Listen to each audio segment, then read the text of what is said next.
All right, so the life of a football coach is full of highs and lows, especially in today's fast-paced professional game. Coach Owen da Gama has had his share of this in his coaching career. Da Gama is reflecting on his recent project with the Tears Galaxy, which recently ended as he and the club parted ways. The coach himself joins me live this afternoon from Bedfordview in Johannesburg via Zoom. A very good afternoon, Coach Owen da Gama. Let me get straight into it. Do you feel it was too early in the season for Tears Galaxy to part company with you?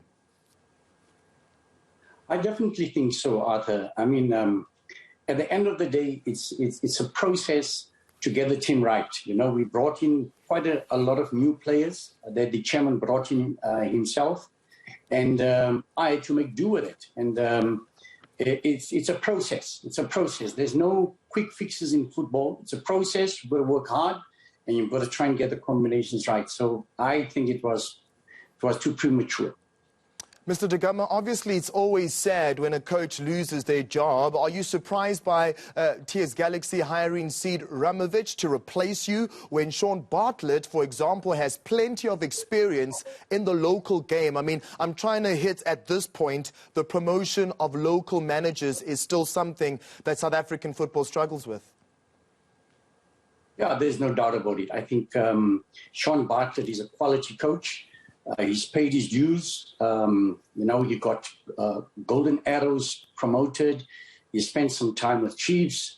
So I think he's got the credentials, and I'm really surprised that he was not given the job. All right, Mr. da Gama, I mean, following on from that, I mean, then what would trigger local clubs showing more faith in homegrown coaches, especially because Africa is still striving to become, the continent or one of the nations on the continent that can be the first to win a World Cup. If we're not showing any faith in our local managers, then that dream can never come to pass. Well, we're not called managers in South Africa. We're called coaches, you know. And the unfortunate thing, it's not really the interference, but I think what can change things around is the mentality of the club owners. I think, number one, they believe that they should be doing the recruiting of the players. Therefore, they bring in a foreign coach who doesn't really know the players in South Africa or the players around here. And then, he must just come and coach. I think that's totally wrong. I think definitely there should be a system in place where local coaches can get some sort of protection, especially from FIFA, because really we're not treated very well.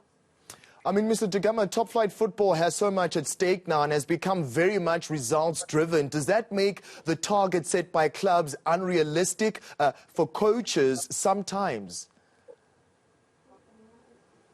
Yeah, I think in my case, there was no real target.